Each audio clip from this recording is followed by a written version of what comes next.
가요에게 저도 이제 이름이 요한이잖아요. 요한 장로님이 사랑하는 자여 내 영혼이 잘됨 같이 네가 범사에 잘되고 강건하길 내가 강구한다. 그렇게 말씀하고 있습니다. 이 말씀은 새번역에 보면 이렇게 또 해석이 되어 있어요. 개혁판 성경에 보면은 내 영혼이 잘된 같이, 내 영혼이 잘된, 새번역에는 영혼의 복을 받은 것 같이, 영혼의 복을 받는 것 같이, 영혼의 복을 받았다고 하는 것은 구원의 확신을 가지고 예수 그리스도의 말씀 안에 서 있는 자. 가이오를 보니까 분명히 보이는 거예요. 영적인 사람은 영적인 눈을 가지고 그분의 실체를 볼 수가 있잖아요. 영혼의 복을 받은 가이오. 근데 현대인 성경에는 이렇게 나와 있습니다. 영혼이 건강한 것처럼 네가 범사에 잘되고 강건하기를 원한다. 영혼이 건강하다. 영혼이. 여러분의 영혼의 건강 상태는 좀 어떻습니까? 요즘 많이 좀 침체되지는 않았습니까? 여러분, 우리가 육체도 건강해야 되겠지만 우리 영적인 법칙에서는 영혼이 건강하면 육체도 건강해진다는 것이 오늘 핵심입니다. 사실은. 저도 여러분들이 힘들고 어렵지만 이 믿음으로 살려고 애쓰는 그 모습을 볼 때는 제 입에서 기도가 저절로 나와요. 여러분을 위해서. 이 목회자도 이런 말을 한다지만 물론 목회자한테 대적하고 미워하고 그래도 저는 이제 기도를 해줘야 되겠지만, 근데 믿음으로 살려고 하는 사람한테 더 많은 기도가 나오게 되는 것을 볼 수가 있습니다. 사실은. 그래서 여러분들이 우리 교회를 떠나가서 믿음으로 산다면 기뻐하죠. 기쁘게 저는 여러분을 기도하게 됩니다. 믿음으로 사는데 어찌 기쁘지 않겠어요, 목회자가. 제가 가장 기쁜 것은 제가 전도한 사람이 훌륭한 하나님의 일꾼이 되는 것, 이거 정말 기쁜 일이죠. 사실은. 지금 제가 많이 전도를 못했지만 그래도 일꾼이 되어서 하나님을 안에서 보면 기쁩니다. 여러분들도 그런 기쁨을 가지고 또 전도한다면 하나님께서 더 기쁘게 할 줄 믿습니다. 아멘. 여러분, 그래서 우리가 중요한 것은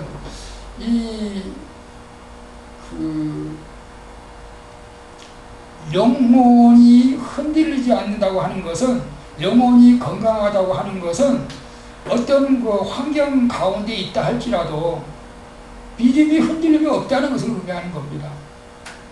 어떤 환경에 있다 할지라도 믿음이 흔들리지가 않아요. 내가 몸이 아프든지 내가 부도가 났든지 사업에 망했든지 믿음은 흔들릴 수가 없어요. 믿음은. 그러나 하나님께서 왜 나한테 이런 고통을 주었습니까? 라고 좀 불평하며 원망을 할 수는 있겠지만 믿음은 흔들리지가 않아요. 그래서 고린도전서 15장 58절을 보면 주님께서 우리에게 이렇게 말씀하고 있습니다.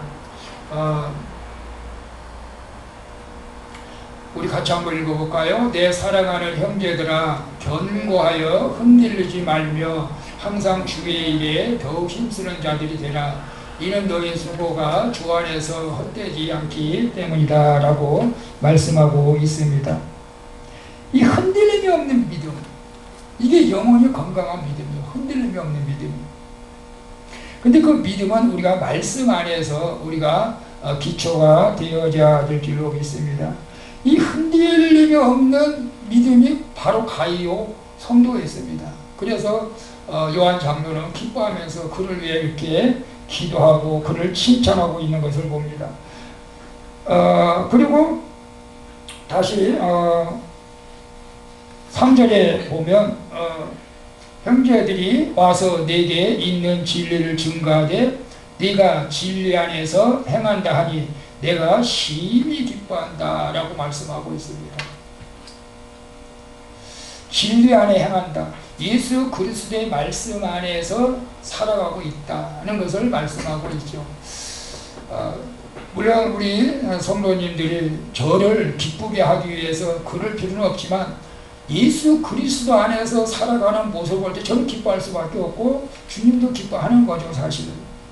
근데 예수 그리스도 안에 말씀 안에 살지 못하고 우리가 세상을 바라보면서 불신앙적인 삶을 산다면 반대로 너가 뭐 왜 이렇게 슬프나? 왜 그렇게 사느냐?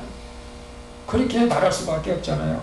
오늘 우리가 영혼이 건강한 사람의 지금 신앙 상태를 말하고 있는 겁니다. 가이오가. 오늘 우리가 말씀 안에 우리 집사님은 말씀 안에 살고 있어. 우리 집사님은 믿음이 있어. 이렇게 내가 말하는 것이 아니고 상대방이 목회자가 그렇게 말할 수 있는 그런 삶을 살아가는 사람은 영혼이 강건하기 때문에 우리가 형통할 수밖에 없다는 것을 우리에게 말씀해 주고 있습니다. 그래서 4절도 같이 읽어봅니다. 내가 내 자녀들이 진리 안에서 행한다함을 듣는 것보다 더 즐거움이 없다. 사실은 이 교회는 우리가 영적으로 한 가족이잖아요, 사실은. 그래서 교회에서 우리 청년들은 형제요, 자매요 이렇게 부르기도 합니다. 이 교회는 원래는 사실은 엄격히 따지면 혈연을 가진 가족보다도 영적으로 우리가 이 교회 안에서 가족이 어떤 면에서는 더 중요할 수도 있어요, 사실은. 왜 우리는 영원한 천국에서도 같이 삶을 삽니까, 사실은. 물론 혈연 관계가 더 중요하다고 말하지 않고 혈연 관계도 중요합니다. 근데 왜 이렇게 내 자녀들이라고 이렇게 표현을 했어요. 영적으로, 영적으로. 영적으로 가이오 성도 내 자녀다. 그래서 진리 안에서 행한다 하는 것이 그보다 더 즐거움이 없다. 저도 그런 것 같아요. 우리 성도님들이 믿음으로 산다고 하면 그보다 즐거움이 어디 있겠어요, 사실은.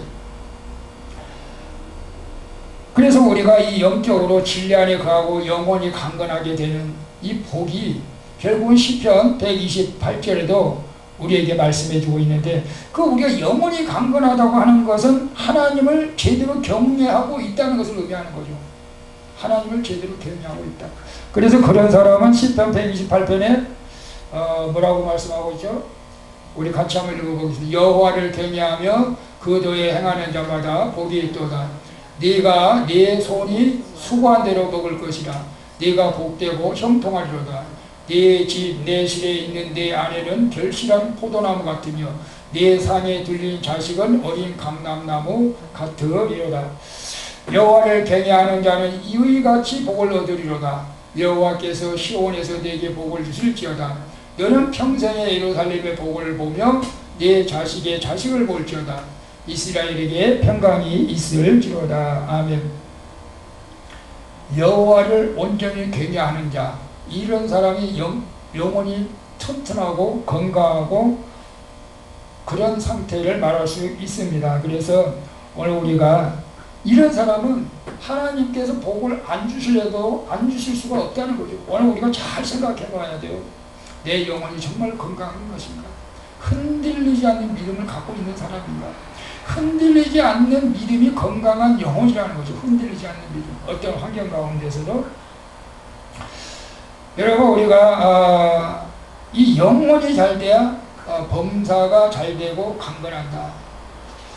사실은 우리가 어떤 사람은 그런 사람이 있어요. 내 병을 고쳐주면 내가 예수를 믿겠습니다. 이제 거꾸로 그러면 내가 예수를 믿겠습니다. 그런 사람도 있어요. 근데 그건 잘 안 돼요.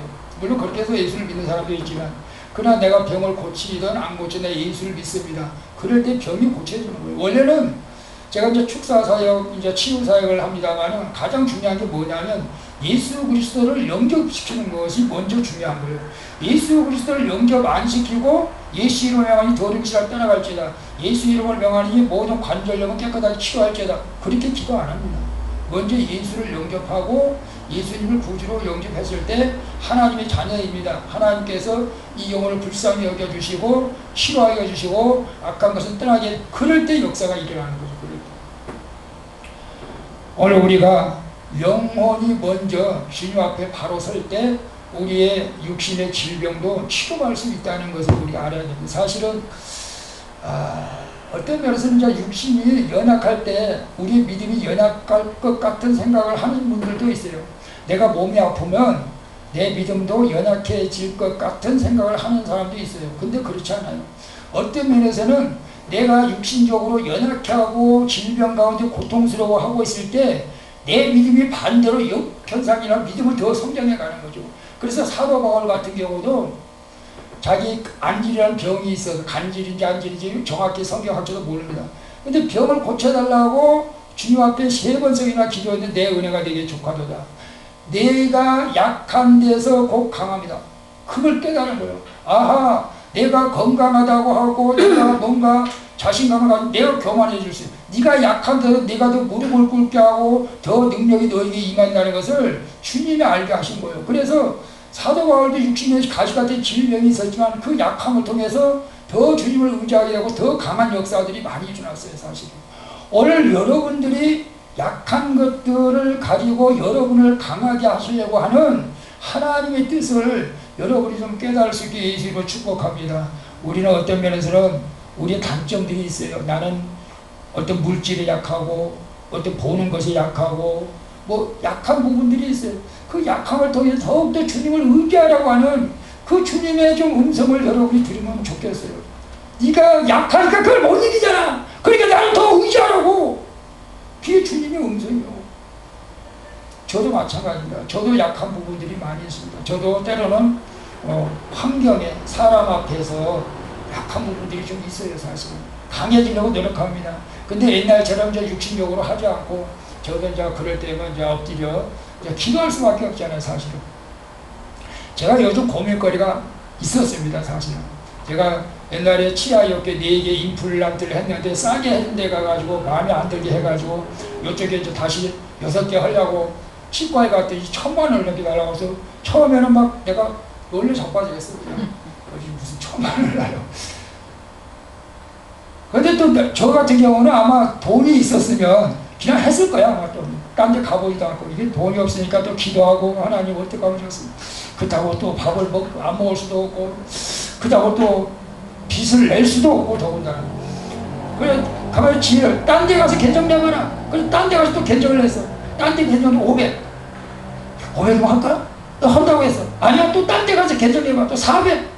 이거 틀려 이게 또 이제 400까지 내려가서 더 싼 데 있으면 또 하나는 또 인도했어요. 또 기도했어 또 370까지 나올 줄 모르겠어요. 이제 근데 다 나안 하고 4개 한쪽만 먹을 때 여러분 우리가 돈이 있으면 그거 기도 안 해요. 사람 나도 기도 안 할 수도 있어. 돈이 있으면 그냥 가서 해버리는 거지 뭐. 돈이 있는 거 그 뭐 대다수에서 근데 없으니까 약하기나 막 주님 앞에 무릎 꿇을 수밖에 없잖아. 여러분도 마음대로 하지 마시고 여러분이 이 약한 모습에 내가 자꾸 넘어갈 때 여러분 기도하시길 바랍니다.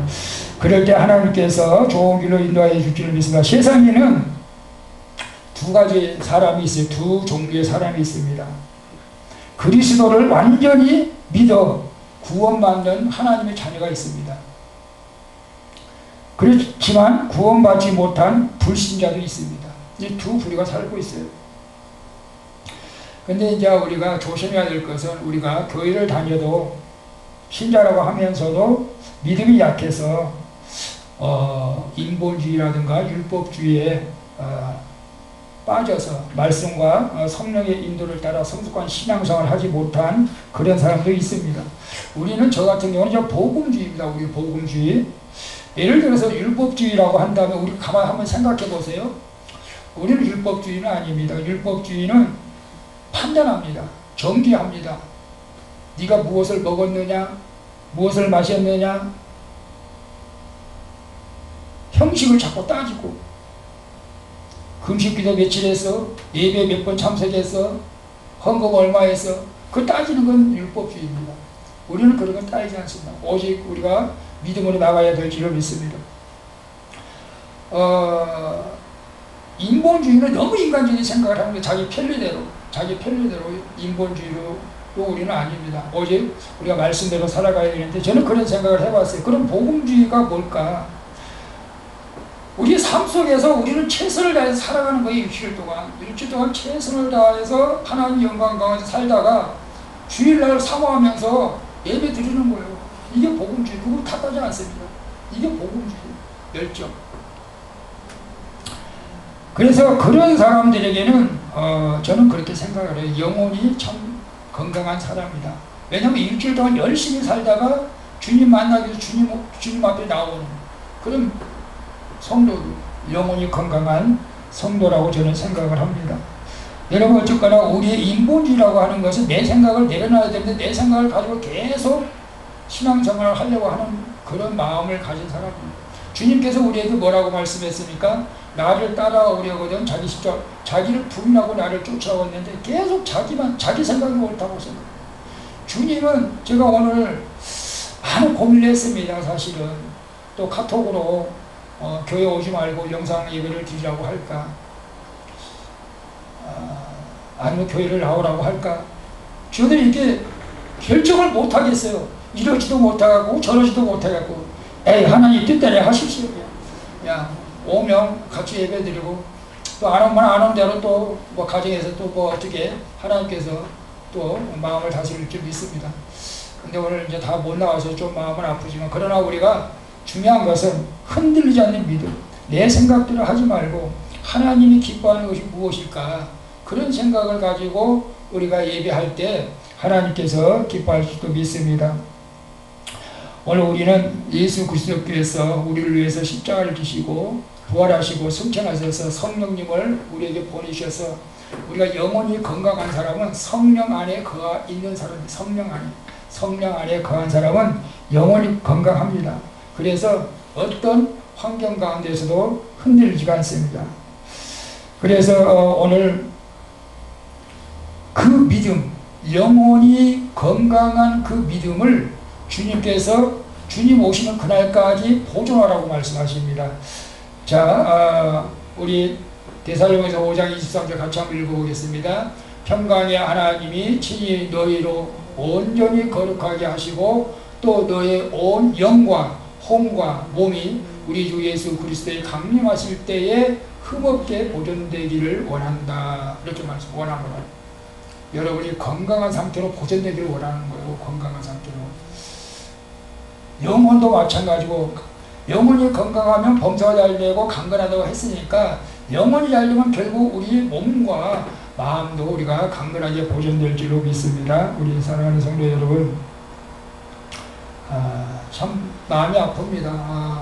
이 코로나 때문에 우리가 많은 우리 성도님들이 직장에서 또 이렇게 어떨 때는 이렇게 왕따를 당하기도 할 것이고, 또 뭐 직장에 어려움이 있어 직장도 출근하지 못하고, 우리 청년들도 보니까 내가 아는 분들도 한 2달 동안에 직장을 안 나갔다고 그러더라고요. 못 나갔다고 그러더라고요. 학원에 강사, 또 이해연 아저씨도 마찬가지고. 그러니까 그러다 보니까 물질의 어려움도 같이 따라오잖아요. 이 어려움을 우리가 그림에도 불구하고 우리가 기도해서 이겨야 되는데, 세상적인 방법으로 우리가 찾아가는 것보다 우리가 믿음으로 우리가 해결했으면 좋겠습니다. 우리 최지 집사님은 가게 얘기가 좀 어땠습니까? 뭐 식당도 다 어렵다고 하잖아요. 그래도 곧 회복될 줄로 저는 믿습니다. 힘내시고 잘 될 겁니다. 주님만 의지하세요. 주님만 의지하다 보면 지금은 내가 손해본 것 같고 하나님이 정말 살아계실까 의심도 하시겠지만, 궁극적으로 주님만 믿고 나간다면 궁극적으로 우리가 승리하게 될 줄로 믿습니다. 오늘 우리가 흔들리지 맙시다. 여러분이 흔들리면 내가 흔들리는데 흔들리지 마시고 우리 담대하게 믿음으로 승리해서 영혼이 잘된 같이 범사가 잘되는, 그리고 강건하는 그런 축복이 우리 모두에게 임하기를 예수님의 이름으로 축원드리겠습니다. 기도합니다. 전능하신 아버지 하나님, 참 우리는 연약합니다. 우리는 나약합니다. 우리는 환경 앞에서, 물질 앞에서, 사람들 앞에서 쉽게 연약해지는 것을 봅니다. 내가 예수님을 믿는다고 고백하고 예수님이 나의 구주라고 고백하면서도, 예수님이 나의 인생의 주인이라고도 고백하면서도 환경 앞에서 내 믿음이 흔들리는 이 연약한 모습을 주님 용서하여 주시옵소서. 우리 아버지 하나님, 이 코로나 때문에 믿음이 흔들리지 않게 하여 주시고, 더 견고하게 아버지 믿음이 세워져서 영혼이 건강해서 범사가 잘되고 강건한 복을 누리며 살아갈 수 있도록 우리 사랑하는 성도들을 축복하여 주시옵소서. 함께하여 줄 믿사옵고 예수님의 이름으로 기도하옵나이다. 아멘. 우리 찬양 한 곡 부르겠습니다.